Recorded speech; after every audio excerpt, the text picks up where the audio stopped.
Espírito Santo repousa.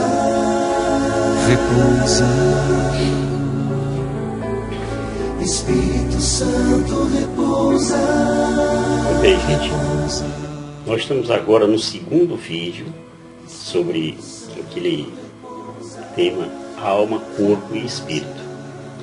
No primeiro vídeo, nós falamos da alma, corpo e espírito, dessa triunidade, e como cada uma dessas partes funciona.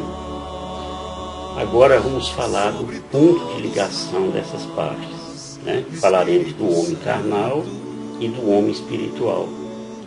E também falaremos um pouquinho sobre questão de reencarnação. Então, nós terminamos o primeiro vídeo com essas palavras. Vou relembrar aqui para vocês. Vimos que se manifestou algo que veio do nosso espírito e que passou para a nossa alma, e que especificamente a nossa mente foi convencida pelo nosso espírito e o corpo, boca, verbalizou. Vamos agora começar o segundo vídeo, tá bom? E quanto à alma, nessa triunidade, o que podemos dizer? A alma está entre os dois, certo? Entre o espírito e entre o corpo. Né? No linguajar bem popular, tá? Faz lá o meio de campo. Né? Ela é o ponto de ligação entre o corpo e o espírito. É o ego. É a manifestação da nossa pessoa no mundo. Então a alma, essa manifestação, vai ser influenciada de alguma maneira, ou pelo mundo espiritual, através do nosso espírito, ou pelo mundo material, através do nosso corpo. E por que a alma é este ponto de ligação? É porque é ela que decide quem governa a nossa vida. É na alma que está uma coisa chamada vontade. A vontade é o nosso livre-arbítrio. Deus deixou uma soberania no homem, tá? A soberania de escolher livremente. A alma vai escolher onde deseja estar. Ela vai escolher ser influenciada pelo espírito ou pelo corpo. O espírito ele precisa da alma para sujeitar o corpo. O espírito não pode ir direto sujeitar o nosso corpo. Ele vai precisar da alma, tá? Pois é a alma que dá o comando ao corpo. O espírito não dá o comando ao corpo. Então, para o espírito sujeitar, então, o corpo, a alma precisa estar submissa ao espírito. O corpo, por sua vez, se a alma lhe for submissa, pode atrair o espírito para o mundo, pois o corpo também pode vir para o domínio. A alma será sujeita ao corpo e fará o que o corpo influenciar. A alma, ela está entre os dois e vai receber o caráter de um deles. Ao manifestarmos o nosso ego perante os outros, vai aparecer quem nos domina, se é o espírito ou se é a carne.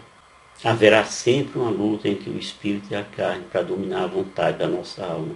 Vamos dar aqui só duas passagens bíblicas para exemplificar o que eu estou falando. Digo, pois, deixai-vos conduzir pelo espírito, e não satisfareis os apetites da carne, porque os desejos da carne se opõem aos do espírito, e estes aos da carne, pois são contrários uns aos outros. É por isso que não fazeis o que queríeis. Se, porém, vos deixais guiar pelo Espírito, não estáis sob a lei. Se vivermos pelo Espírito, andemos também de acordo com o Espírito. Gálatas 5, de 16 ao 25. A segunda passagem que eu estou me referindo é essa. A lei do Espírito de vida me libertou em Jesus Cristo da lei do pecado e da morte. Os que vivem segundo a carne gostam do que é carnal. Os que vivem segundo o Espírito apreciam as coisas que são do Espírito. Ora, a aspiração da carne é a morte, enquanto a aspiração do Espírito é a vida e a paz. Se o Espírito daquele que ressuscitou Jesus dos mortos habita em vós, ele que ressuscitou Jesus Cristo dos mortos também dará vida aos nossos corpos mortais, pelo seu Espírito que habita em nós. Está em Romanos 8, no versículo 2, no versículo 5 a 6 e no versículo 11. Quando Deus criou o homem, tinha em mente que o homem teria o Espírito influenciado por ele. O Espírito entenderia as coisas de Deus, né? Escolhendo pela sua alma estar com Deus, né? E que o Espírito tivesse total influência sobre a alma, que por sua vez dominaria o corpo. Tá? Então, o Espírito sujeitaria o corpo e as coisas espirituais estariam na preeminência para o corpo. Então, quando hoje voltamos a essa cadeia de comando, muita coisa vai para o lugar. De muitas coisas somos libertados. Desde a maneira de nos vestirmos até os mesmos outros hábitos que acharíamos impossível de deixar. Então, nessa cadeia de comando, o corpo volta a ter o seu verdadeiro papel em nossa alma. Tá? A alma faz a cooperação entre corpo e espírito. E o espírito governaria através da alma. Mais ou menos assim, o patrão é o espírito e a alma é o mordomo. E o corpo é o servo. Reflita aí. Tá? O patrão é o espírito, a alma é o mordomo e o corpo é o servo. Então, o patrão dá a ordem ao mordomo e o mordomo distribui o serviço para o servo. Mas no homem caído, contaminado pelo pecado, está tudo investido. O patrão está lá no corpo. O corpo só se submete ao espírito pela vontade da alma. O espírito não pode atuar diretamente no corpo, já disse isso, necessita da alma para poder fazer isso. E é na nossa alma que está o problema. Mesmo para aqueles que já são nascidos de novo, a alma continua com a sua liberdade. Ela é livre. Ela só vai se submeter mesmo à ação do Espírito Santo. E mesmo assim, quando decidir. Então, às vezes nós pedimos a Deus que nos liberte de alguma coisa, né? Mas devemos entender também que Jesus já fez isso tudo por nós lá na cruz. Então nós precisamos mesmo tomar posse por nossa vontade para sermos transformados. Deus fez o que tinha que fazer e foi por isso que nos prometeu, né? Jesus nos prometeu uma vida em abundância. Você lembra do que o mestre disse? O ladrão não vem senão para furtar, matar e destruir. E Jesus disse, eu vim para que as ovelhas tenham vida e a tenham em abundância. João 10:10. Tá? Então o poder da alma é tremendo, é grande. Ela é o centro da personalidade e da influência do homem. Ela é o cerne da questão. Foi na alma que Deus colocou o livre-arbítrio. Não foi no corpo, nem foi no espírito, não. Foi na alma. E o homem tem que exercê-lo. E isso mostra que Deus não nos fez como robôs, né? Ele nos deu o livre-arbítrio. Deus nos fez como pessoas livres. A personalidade, a individualidade de cada pessoa é livre. Agora, gente, Deus é tão maravilhoso que após entrarmos na cadeia de comando proposta por Ele, após a salvação em Jesus, usamos o comando espírito, alma, corpo e achamos que nós é que agimos. Achamos que nós é que realizamos as melhorias, mas fique certo de uma coisa. Foi Deus. Eu sei que às vezes pode parecer meio complicado para você entender, né? Você preferiria mesmo que, não, deixa para lá, estou tocando a vida aqui, deixa para lá. Mas é bom que você compreenda. Veja, o mecanismo é automático. O comando é do Espírito, mas houve a decisão em nossa alma de nos submetermos a esse comando. Então, quando a sabedoria penetrar em teu coração e o saber deleitar a tua alma, a reflexão velará sobre ti, amparar-te-á a razão. Provérbios 2, versículo 10 e 11. A alma é o eixo do ser humano. Ela vai nos inclinar para as coisas espirituais ou para as coisas carnais. Como já vimos há pouco, a Bíblia diz existir o homem carnal e o homem espiritual. Porque a alma tem o poder de decidir quem é que vai governar. Se é o espírito ou se é o corpo. A alma é que decide isso. Mesmo nós que já temos o espírito recriado, passamos por essa luta interna na alma. Nós estamos num processo de crescimento contínuo, onde passamos de homem carnal para homem espiritual através da santificação pela prática da palavra de Deus. Veja esse texto que está em Hebreus capítulo 5, versículos 12 a 14. A julgar pelo tempo já devíeis ser mestres. Contudo, ainda necessitais que vos ensine os primeiros rudimentos da palavra de Deus. Precisais de leite em vez de alimento sólido. Ora, quem se alimenta de leite não é capaz de compreender uma doutrina profunda, porque é ainda criança. Mas o alimento sólido é para os adultos, para aqueles que a experiência já exercitou na distinção do bem e do mal. Bem positivo isso aí.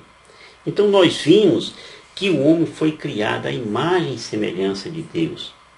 O homem foi criado para ser o reflexo de Deus aqui na terra. O homem podia ter tudo em comum com Deus, né? Porque foi criado com o Espírito.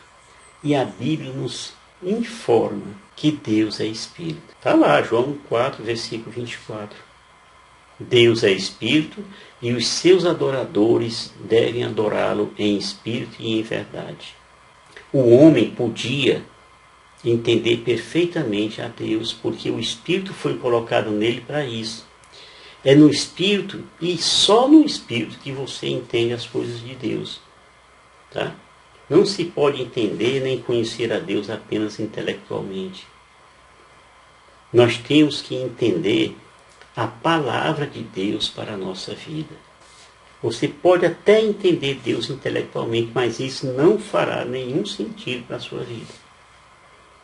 De uma forma geral, falando de alma, a ciência estuda o homem sem fazer referência à sua alma imaterial, né? Uma vez que para eles, se a alma existir, não poderia ser observada nem medida. Isso pela ciência, né? Apesar disso, alguns cientistas tentam encontrar evidências da existência e da natureza da alma humana. Tá certo? Algumas pesquisas científicas, né? Elas vão em direção daquela experiência de quase morte. De EQM, né? Mas, olha, não existem provas conclusivas de que realmente os pacientes saíram do corpo ou se sofreram algum tipo de alucinação. Se aquilo que eles relatam foi em decorrência da alma ter saído, ou do espírito ter saído do corpo, ou se foi uma questão de uma alucinação que ele teve, pelo problema que está passando. Há também alguns cientistas, como Ian Stevenson, né, e também o Brian Weiss, que conduziram estudos de casos sobre algumas crianças narrando experiências anteriores ao seu nascimento. E isso aí poderia sugerir uma possibilidade de reencarnação. Isso aí, portanto, admitiria a existência da alma. Mas esses estudos foram inconclusivos. Pois bem, enquanto isso acontece, a gente vê uma passagem de 1 Coríntios, no capítulo 2, no versículo 12 e 13. Está escrito: destruirei a sabedoria dos sábios e anularei a prudência dos prudentes. Onde está o sábio? Onde está o erudito? Onde o argumentador deste mundo? Acaso não declarou Deus por loucura a sabedoria deste mundo? Já que o mundo, com a sua sabedoria, não reconheceu a Deus na sabedoria divina, aprove a Deus salvar os que creem pela loucura de sua mensagem. 1 Coríntios 1, 19 ao 21. E continua. Ora, nós não recebemos o Espírito do mundo, mas sim o Espírito que vem de Deus, que nos dá a conhecer as graças que Deus nos prodigalizou e que pregamos numa linguagem que nos foi ensinada não pela sabedoria humana, mas pelo Espírito, que exprime as coisas espirituais em termos espirituais. Isso está em 1 Coríntios, no capítulo 2, no versículo 12 a 13. Tá? Então, gente, com o meu espírito, eu conheço a Deus e as coisas espirituais. Com a minha alma, eu conheço o meu intelecto, as emoções, né? O mundo intelectual. Com o meu corpo, eu conheço o mundo material. Tá? Tá dando para entender, né? Pois nós terminamos aqui no segundo vídeo, certo? E se você não entendeu tudo direitinho, repassa, você vai terminar entendendo. O Espírito de Deus vai fazer você entender. Então, no terceiro vídeo, nós vamos falar da questão da intuição, da adoração no Espírito e da consciência. Além de outras coisas. Tá bom? Shalom do Pai.